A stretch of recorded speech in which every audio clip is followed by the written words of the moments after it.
Welcome to my channel.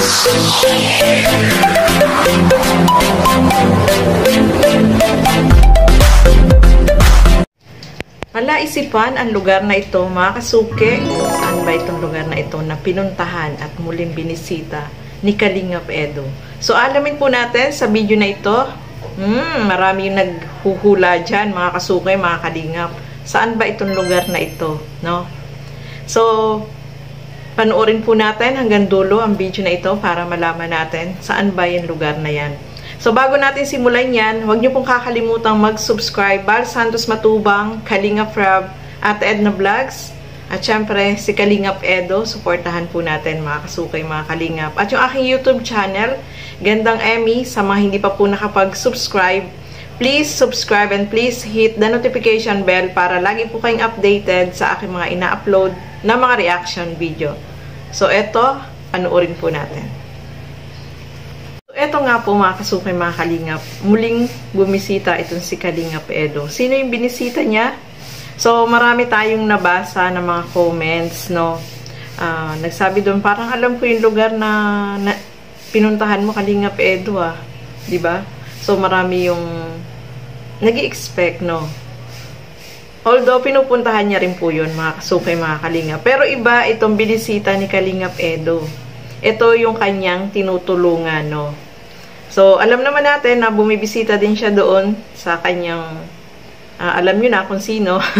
So, ito, panoorin po natin mga kasukay, mga kalingap. Ito si Arjin, yung kanyang binibisita na sobrang sipag, no? Napakasipag niya talagang, hindi siya tumitigil, no?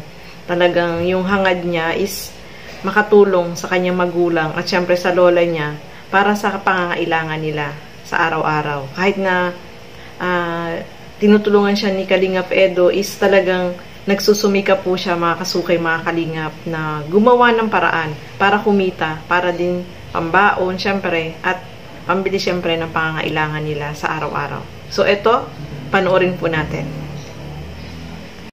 Posta.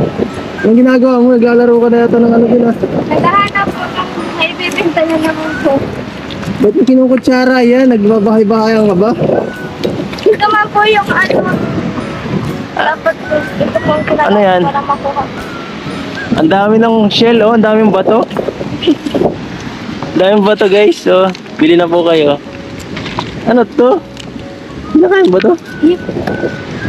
Hindi yan tahong, no? Malaki lang po yun. Kaya nga. Ayan po. Ang hirap maglakad, guys. Sa Ramis, ang hirap. Munti ka na ako lagi matumba. Grabe, hindi kayo naiinitan dito? Sanay man ako pa. Sanay na?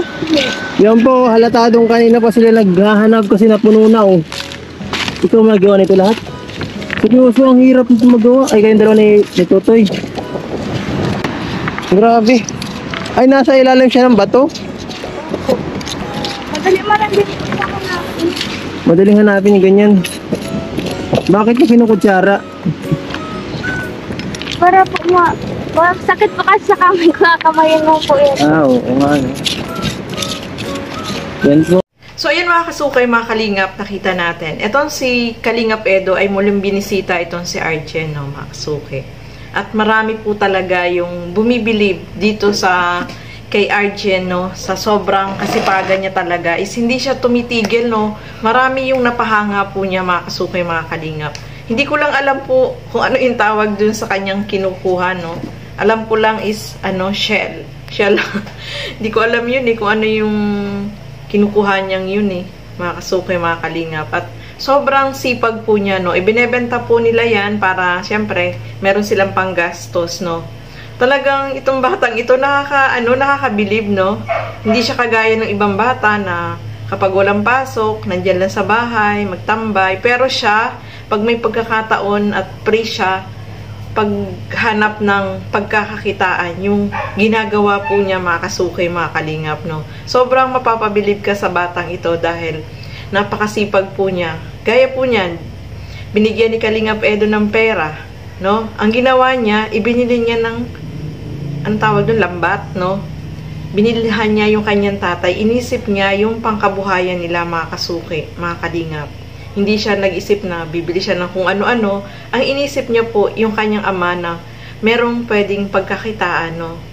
So, nakakatuwa siya mga kasukay, mga kalingap. Kahit si Kalingap Edo ay natuwa po sa kanya dahil yun agad ang inisip niya, no? Hindi siya yung gagastos na yung walang pupuntahan yung ibinibigay, yung binibigay na tulong. Siya talaga is para pagdating ng kanyang tatay is meron ng pagkakitaan, no, na pwedeng magamit sa pangingisda, mga kasukay, mga kalingap. So talagang mapapabilib ka dito, no? Hindi siya nahihiya, no?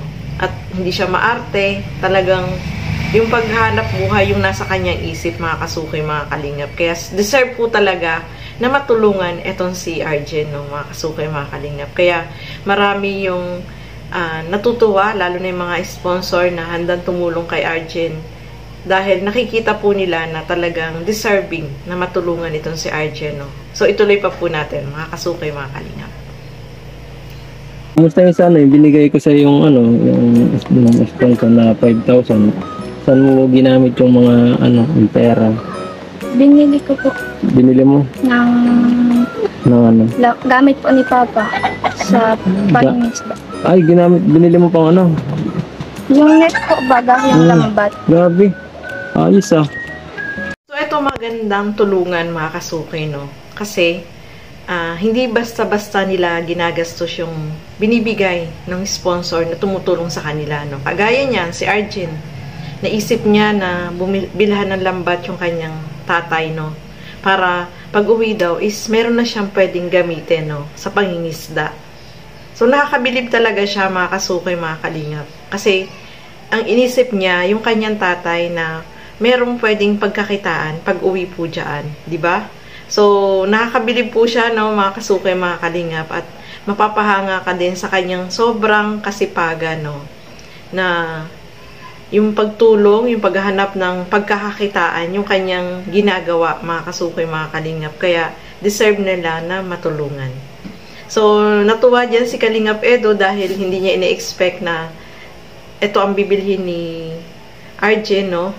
Kasi kapag ganyan, syempre, kapag yung mga tinutulungan na ganyan is kung saan lang gagastusin, pero nakita ni Kalingap Edo na talagang para sa pwedeng pagkakitaan yung binili ni Arjen, no? Kahit dalawang pa lang yun ng lambat is pwedeng gamitin ng kanyang ama.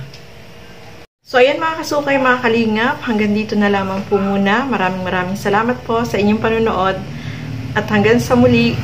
Keep safe everyone. Thank you for watching. Mabuhay po tayong lahat. Bye-bye!